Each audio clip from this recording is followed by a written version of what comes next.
J'avais envie de te parler de la chance aujourd'hui parce que j'ai eu pas mal de messages comme ça de dire ouais mais cette personne elle a de la chance ou même toi tu as de la chance et moi j'avais envie de te donner aujourd'hui les 4 clés fondamentales qui pour moi font que certaines personnes ont de la chance et d'autres non. La première chose, c'est vraiment l'optimisme. Parce que, vous voyez, j'échange avec pas mal de personnes qui voient que les problèmes, que les risques, que si je fais ça, je risque d'avoir telle difficulté, je risque de d'échouer, je risque de pas y arriver. Et en fait, quand tu commences tout le temps à regarder ce que tu risques de perdre, c'est sûr que ton corps, ton énergie va pas aller vers la réussite parce que tu es dans un schéma de je vais pas réussir. Et ça, moi je trouve que toutes les personnes qui sont dans cette vision, malheureusement, n'avancent pas. La deuxième chose, c'est vraiment, pour moi, c'est la résilience. Et on est encore dans cette idée aussi d'optimisme, je pense qu'il y a vraiment un lien. La résilience dans le sens où, franchement, je vois plein de filles, elles ont eu un échec ou 2 échecs, elles arrêtent tout leur projet. Et moi, je pense que clairement, la vie te teste.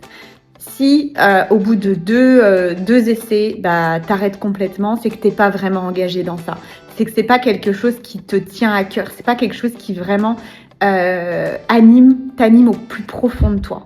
Et la vie va te tester jusqu'à ce que elle trouve les personnes qui font ça vraiment avec le cœur. Et là, quand tu le fais avec le cœur, il n'y a pas de limite. On y va jusqu'au bout.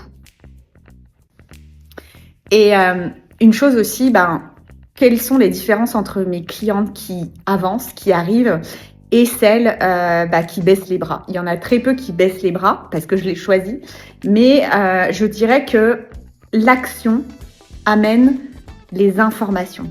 C'est-à-dire que quand tu décides, tu t'engages à prendre un accompagnement, déjà, il va se passer plein de choses. Tu vas avoir plein d'informations qui vont t'arriver. Ensuite, tu vas commencer à mettre en place des actions. Et là, tu vas encore avoir plus d'informations. Et c'est comme ça qu'en fait, tu vas concevoir ton activité parce que tu vas te mettre dans la peau de cette personne qui réussit. Tu vas t'identifier de plus en plus à la place que tu veux. Et c'est comme ça que tu auras les informations.